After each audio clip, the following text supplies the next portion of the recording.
What's up, everybody? I'm Randy Reyes, the owner of Randy's Transmissions, and behind me there is Red Delicious back here. As everybody has probably seen the video from the last few days, it's been going viral. I wanted to take a few minutes and talk about the truck with you guys. I know it has a lot of history. We have a lot of people that have been following this truck since it really became a sensation, probably 8-9 years ago.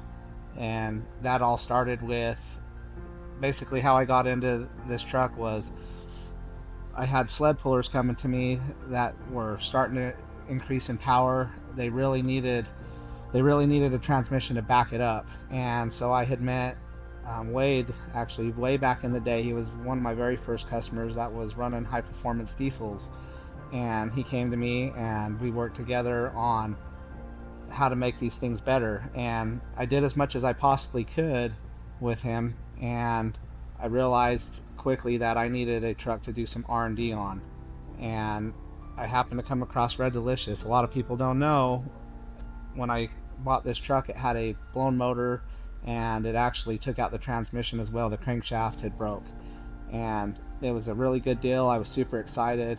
I always wanted a diesel truck. I knew that as I was getting deeper into this industry, I needed to do something different, and so this truck came into our business, and I bought it. And the first thing I did was I replaced the motor with just a good used motor, and money was kind of tight back then, so I pulled the transmission. I put a new pump in it. It had broken input, so I basically rebuilt the front of the transmission, and from there we started pushing some power. It had a Edge, if everybody remembers the Edge with the hot unlock. That's what the truck had, and that's ultimately what hurt the motor. Everybody knows you cannot tow on those on level 6, all the timing and all the things. So basically from there, the transmission started having some problems. I started really finding its limitations, so I pulled the transmission out and really started dissecting it, and I put it back together, did the upgrades that I knew that it needed. It worked fantastic, and I loved it. And then I realized, man, I need more power. Like, this is fun, you know. And honestly, it had a Smarty and a Edge stack was what came next, and I thought I was the coolest thing, you know, since sliced bread. Man, I thought this thing was the fastest truck on the road. And anyway, the transmission started finding its limitations once again. So I pulled it back out, did more upgrades. It really became a vicious cycle. And then I met Dustin. Dustin is a dear friend of mine, and he's works over at Industrial Injection, and he said, well, here, we can do these things. Let's put a bigger turbo on it. Let's add some fuel. Let's add some injectors. Okay, so we did all that, and boy, it was getting really fun, and I was just having a riot with this truck. But I beat the thing relentlessly, and it just snowballed from there. We just kept adding power, and every time I'd add power, the transmission would, you know, eventually I would find its weak links, which tended to be the overdrives or the torque converter. And so from there, we just kept adding power, and I kept figuring out how to make the transmission hold. And I believe the sweet spot on this truck is when we got to about 1400 horsepower. It was a hell of a daily driver. Broken inputs were a thing. That was probably our biggest struggle. And then some companies came out with some bigger input shafts, and we helped R&D with them and test their strength. And we had some really good luck with the bigger shafts. And so from there, the truck just kept evolving and evolving, and we just kept upgrading parts, and it never really ended. And then the big change for this truck was, I don't remember what year it was, but the very first year of the UCC, James had come to me and Dustin and said, hey, we want to do this big truck, you know, thing. And the first year it was held in Salt Lake, and so we said, heck yeah, you know, we're in. And that's when we really decided, like, we got to make 2,000 horsepower on this truck. We got to push this thing to its limits. And 1,320 feet later, how about 962.8? Buck 50 on the speed. Man, I got to tell you, I've been through so many parts in this truck. You know, and it's because I'm relentless on it. I absolutely pushed everything to the limit. And our first run on the UCC, we ran, I believe, a 9.6 on full weight on Toyo Proxies, you know, and back then that was definitely not very common. That was pretty much unheard of. And that really put that truck on the map. And man, we just, you know, the truck really turned into more than just, it's a little emotional for me because I think of all the memories that I've made in this truck, the friendships I've made, the relationships that I've established, you know, aside from the things that I've learned in business with it, and the people it's introduced me to just through the things that I've done with it. It's truly mind-boggling. And you know, I'll always love it for that, for sure. And you know, I've had my frustrations with the truck, as anything. When you push the limits and you're testing and pushing things out of the normal, you're going to blow stuff up, you know. And we did. And so the business really took off because of the truck, and it got so busy that I had to actually put the truck on the back burner for a couple of years, and I didn't really know what I was going to do with it. I was really hyper focused on the growth of the company and building it from the inside out, where I was initially building it from the outside in. So I shifted gears. The truck had to take a little bit of a back seat for a while, and we still did a little bit of things with it here and there. It's done sled pulls. I still went to the track with it as much as I could. We just pushed it and pushed it and pushed it, but you know, the business was a priority, and it was growing at a rate that I just couldn't even comprehend or understand. And so I really put all my energy back into that. And as the company progressed, we were actually able to bring it back to life several years ago. I was pretty heavily involved in it back then, and you know, the horsepower game just keeps going up and up and up. And I love to watch people. It was hard for me, I guess, parking the truck and watching people start breaking the 2,000 horsepower, where we had made that and there had only been a handful of trucks that had done it.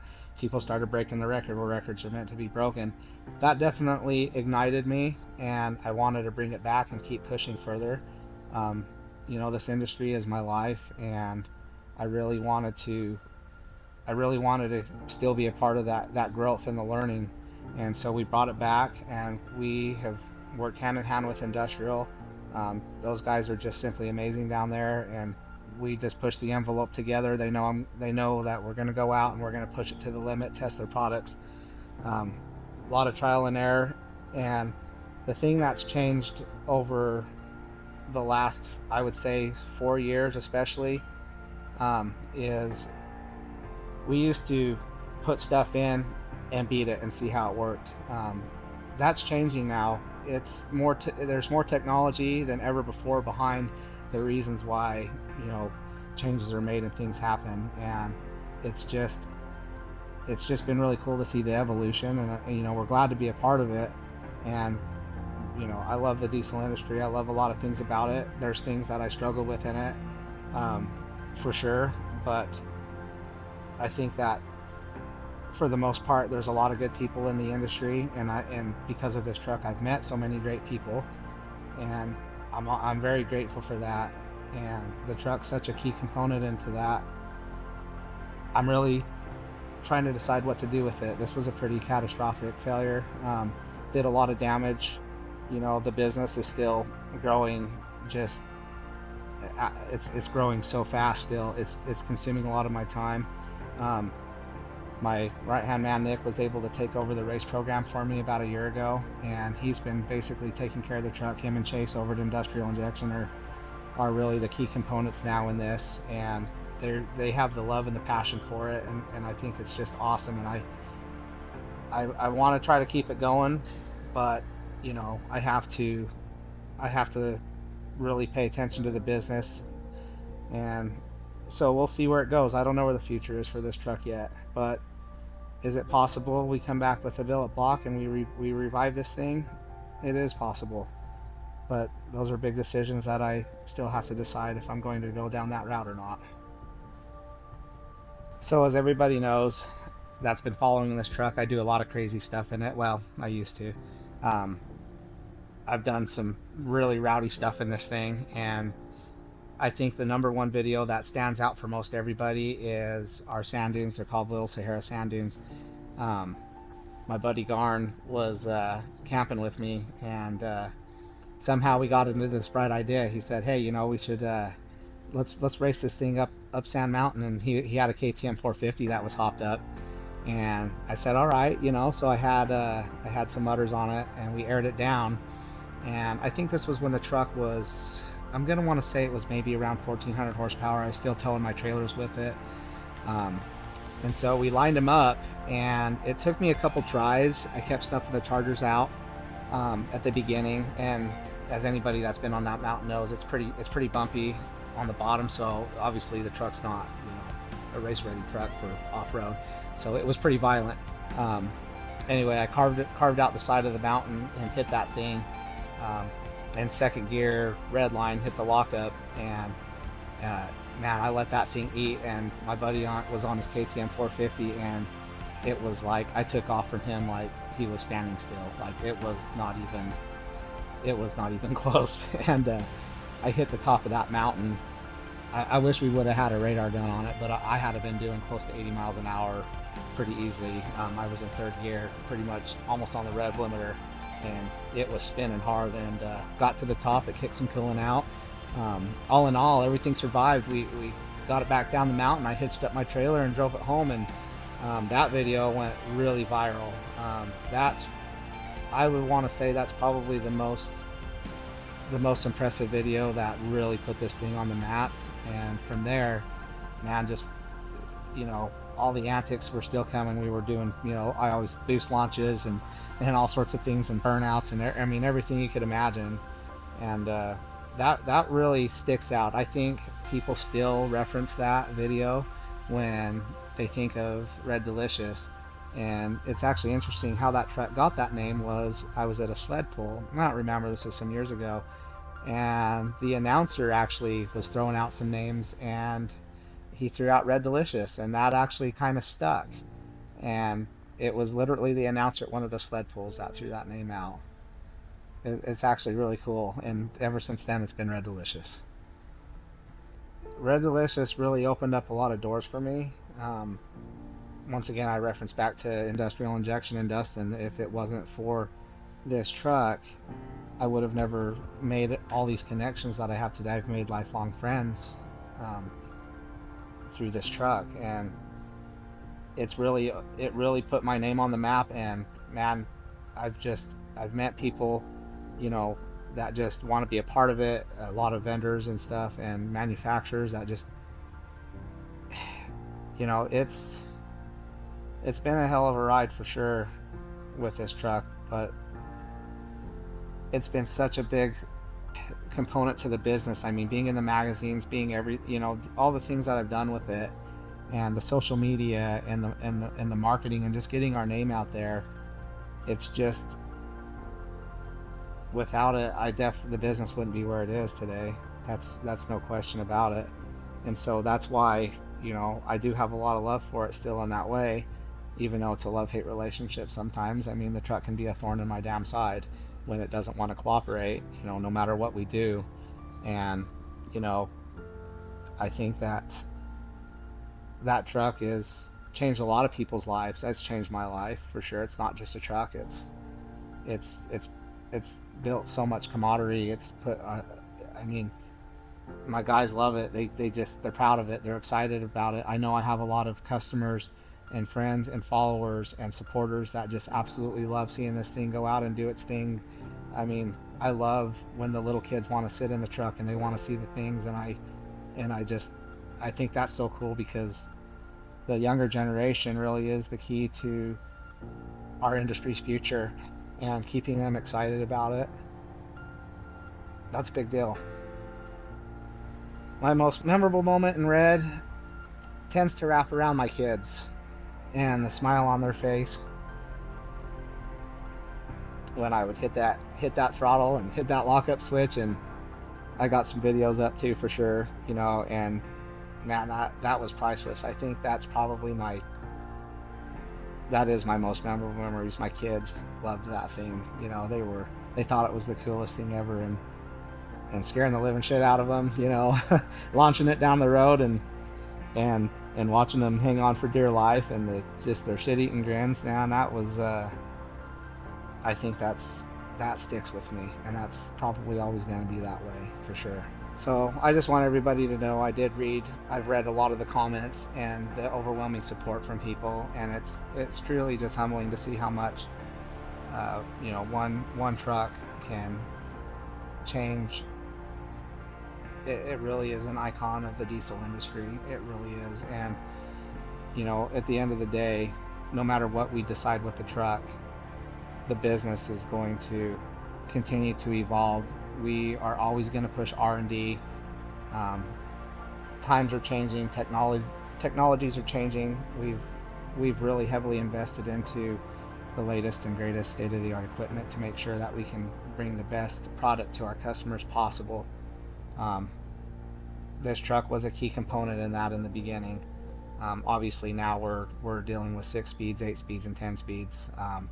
We are always constantly training. We are always constantly learning and working with all of our. The beauty of this truck is all the connections and the contacts that we've made over the years. Those still hold true today. We are hand in hand with some of the smartest people in the industry, and we're very grateful for that.